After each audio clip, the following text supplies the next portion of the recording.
And he was in a mood at that time. He says, I don't want to do any more violent pictures. I'm tired of it. I've been involved with a lot of them. In the quiet, elusive world of Hollywood, where friendships often fade as quickly as spotlights dim, one bond stood resilient: the remarkable friendship between Clint Eastwood and Gene Hackman.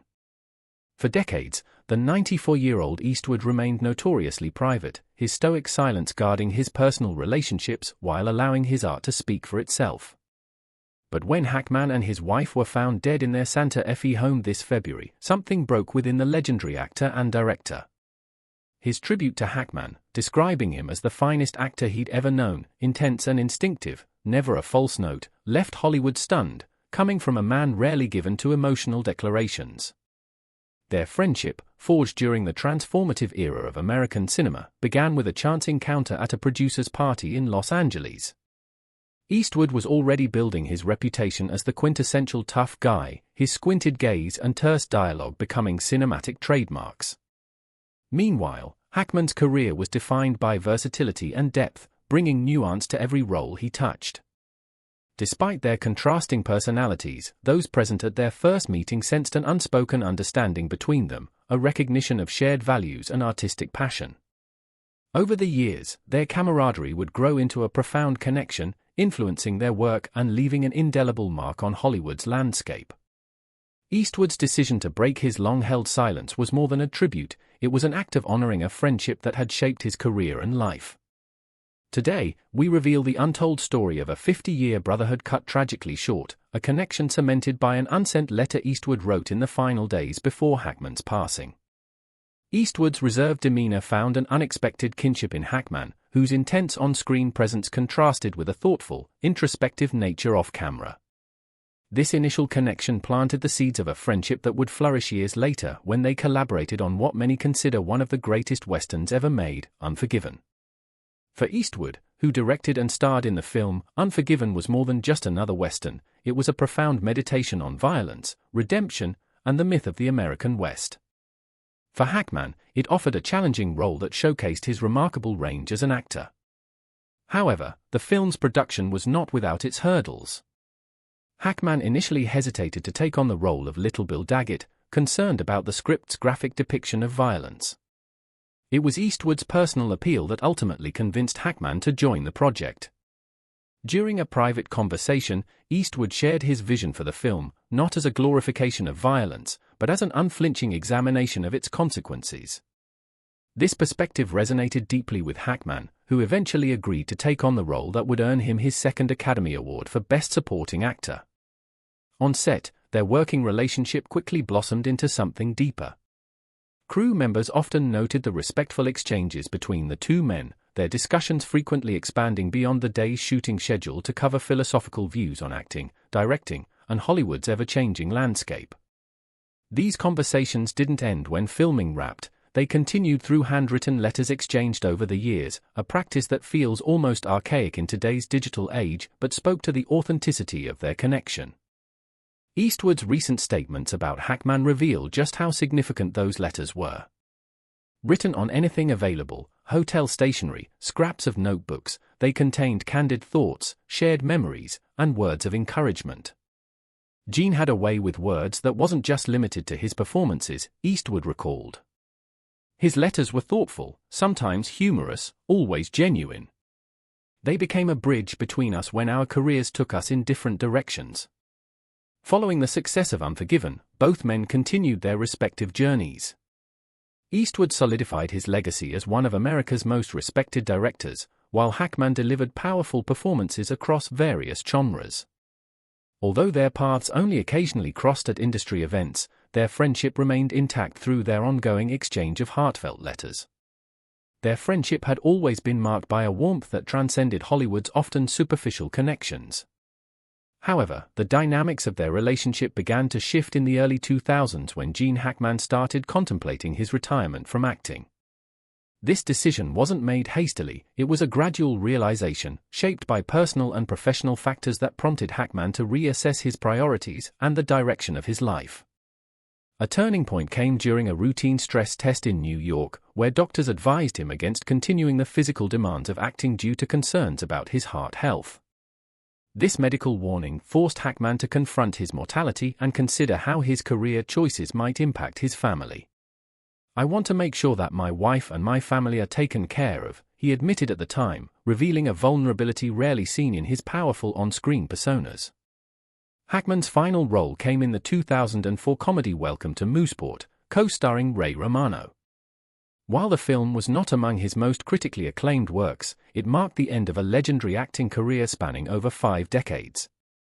When asked about his departure from the industry, Hackman confirmed his retirement with characteristic understatement. "I haven't held a press conference to announce retirement, but yes, I'm not going to act any longer." Stepping away from the limelight was made easier by the life Hackman had already started building away from Hollywood's relentless pace. He and his wife, Betsy Orokawa, had settled in Santa Fe, New Mexico, where they found solace in the city's vibrant artistic community and breathtaking landscapes. Here, Hackman devoted himself to creative pursuits that had long been overshadowed by his acting career. Writing became a significant focus for him, and he co-authored several novels, including historical fiction and crime thrillers.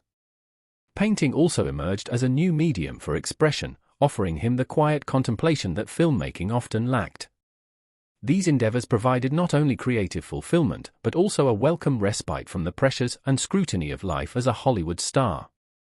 Despite Hackman's physical distance from Hollywood and his intentional retreat from public life, his friendship with Eastwood endured. Their communication shifted primarily to handwritten letters and occasional phone calls, exchanges that grew all the more precious for their rarity. These personal connections allowed the two men to reflect on their past, share their present experiences, and maintain the bond that had shaped their lives and careers. Their shared history was filled with moments of camaraderie and creative partnership, often expressed through handwritten letters and occasional conversations. It was a connection that transcended the limitations of words, reflecting a deeper bond built over decades of friendship. In a rare public statement following Hackman's passing, Clint Eastwood did not hide his emotions. Referring to Hackman as a dear friend, he spoke of the profound impact Hackman had on his personal life and the film industry as a whole. "There was no finer actor than Gene," Eastwood admitted, his voice reportedly wavering. "Intense and instinctive, never a false note. He was also a dear friend whom I will miss very much." The news of Hackman's unexpected passing in February 2025 sent shockwaves through Hollywood and beyond. Authorities discovered him and his wife deceased in their Santa Fe home. Preliminary investigation suggested that Hackman's pacemaker had ceased functioning around February 17, implying that he passed away peacefully in his sleep. For those closest to him, the fact that he died alongside the woman he loved felt like a final chapter written just as Hackman might have wanted. Reflecting on their journey together, Eastwood highlighted that their collaboration on Unforgiven was a high point in both their careers. He emphasized that Hackman's portrayal of Little Bill Daggett brought a level of complexity that elevated the film beyond a standard Western. "Gene understood the darkness in that character," Eastwood observed. "He didn't play him as a villain but as a man convinced of his own righteousness, which made him all the more compelling and ultimately tragic." This sentiment was echoed by others in the industry who worked closely with Hackman. Morgan Freeman, who also starred in Unforgiven, spoke of his admiration for Hackman's talent and professionalism. "One of the personal highlights of my career was bringing the French film Garde à Vue under the title Under Suspicion to life with the incredibly gifted Gene Hackman, and of course, Unforgiven. Rest in peace, my friend." Hackman's legacy extended far beyond his collaboration with Eastwood. His filmography included unforgettable roles in The French Connection, which earned him his first Academy Award, Bonnie and Clyde, which brought his first Oscar nomination, and The Conversation, a gripping thriller that showcased his remarkable range.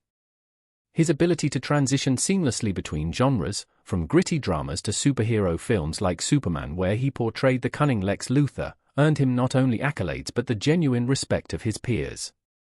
What truly set Hackman apart was his approach to acting. Unlike many of his contemporaries, he eschewed grandiose methods or celebrity pretensions. Instead, he approached every role with an authenticity and intensity that made his performances feel painfully real. His skill lay not only in his talent but in his humility and dedication to the craft, qualities that endeared him to those fortunate enough to work alongside him. Unlike many of his contemporaries who embraced method acting techniques, Gene Hackman developed a style that balanced technical precision with emotional authenticity. His approach to acting was rooted in instinct rather than intellectual analysis or mechanical repetition. As he once put it, the best acting is instinctive. It's not intellectual, it's not mechanical, it's instinctive. This philosophy allowed him to fully disappear into his roles while maintaining a groundedness that audiences found relatable, even in his most complex characters. Since news of Hackman's passing broke, tributes have continued to pour in, highlighting that his influence extended far beyond the screen. The genuine friendships he formed, particularly with figures like Clint Eastwood, reveal a man who valued connection and authenticity in an industry often criticized for its superficiality. These relationships, sustained through decades of career highs and lows, personal triumphs, and challenges, have left an enduring mark on Hollywood's social fabric. For Eastwood, the loss of Hackman represents more than just the passing of a colleague or even a friend, it signifies the closing of a chapter in his own life. As one of the last remaining icons of his generation, Eastwood now carries the weight of preserving their shared memories. He is determined to ensure that the stories of their friendship and professional achievements continue to inspire future generations of filmmakers and actors. In honoring Hackman's memory, Eastwood has chosen to focus not on the sadness of loss, but on celebrating a life well lived and a friendship that endured the test of time.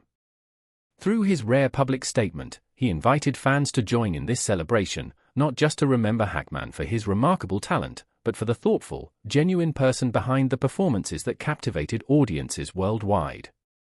The handwritten letters, the late-night phone calls, and the honest critiques they exchanged, these were the foundations of a connection that pushed both men to be better artists and better friends. Their 50-year friendship wasn't just another Hollywood bond, it was a brotherhood forged in mutual respect that left an indelible mark on the world of cinema. Sources close to Eastwood have revealed that he was composing one final letter to Hackman when news of his passing broke, a letter he now intends to keep private forever. It's a poignant reminder of the depth of their bond and the personal grief Eastwood feels in the wake of such a profound loss. Would you like me to expand this into a fully polished and cohesive article that emphasizes the emotional weight and timelessness of their friendship?